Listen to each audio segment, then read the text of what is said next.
Produite localement avec les ressources agricoles du pays et des outils artisanaux, dans des unités gérées par des associations de terrain, la farine Misola est fabriquée selon un procédé précis.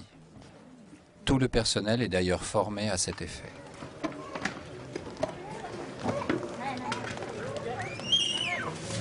D'abord l'hygiène, par un lavage répété des mains au savon et le nettoyage régulier des ustensiles. La fabrication proprement dite peut alors commencer à partir des principaux ingrédients qui composent la farine, le mil, le soja et l'arachide, d'où le nom de Misola.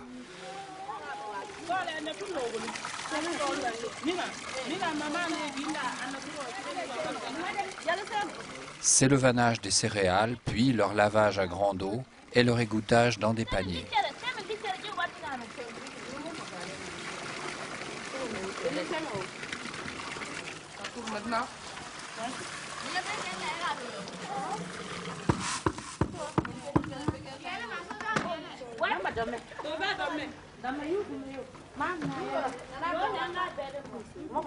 On les met ensuite à sécher sur des nattes propres ou sur des séchoirs solaires artisanaux.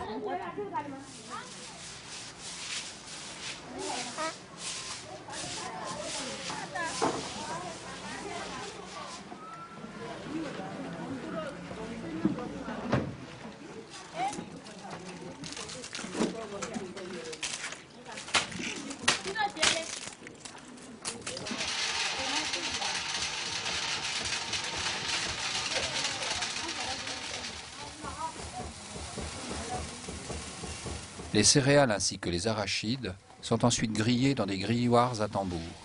Cela permet de stériliser les aliments, d'améliorer leur digestibilité et de leur donner bon goût.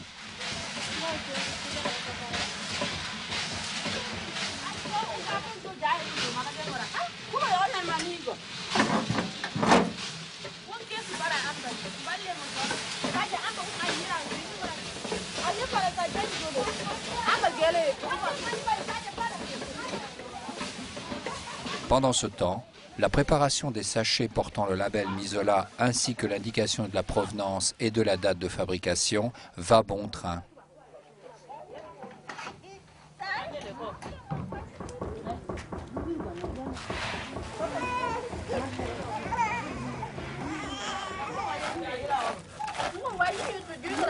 Après le grillage, il faut décortiquer les arachides, vanner à nouveau le tout et procéder à un dernier triage.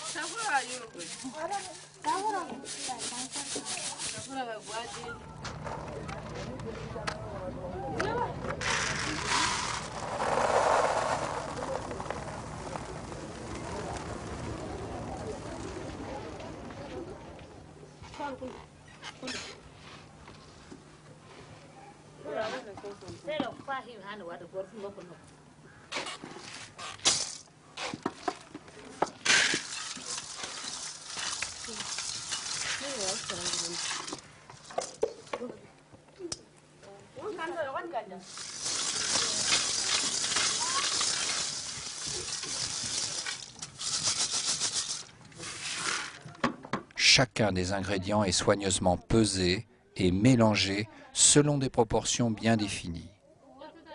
Pour fabriquer 10 kg de farine, il faut 6 kg de mil, 2 kg de soja, 1 kg d'arachide, 900 g de sucre et 100 g de sel.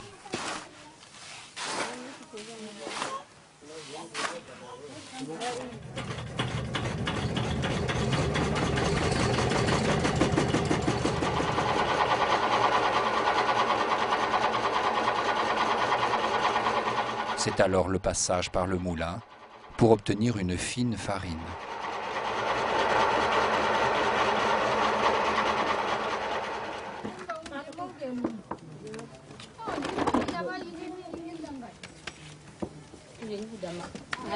Celle-ci est ensuite tamisée et versée dans un mélangeur avec adjonction d'un petit sachet contenant de la vanille pour le goût, des compléments minéraux vitaminés pour enrichir encore la farine et de l'amylase pour obtenir une bouillie fluide.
La farine misola est maintenant prête.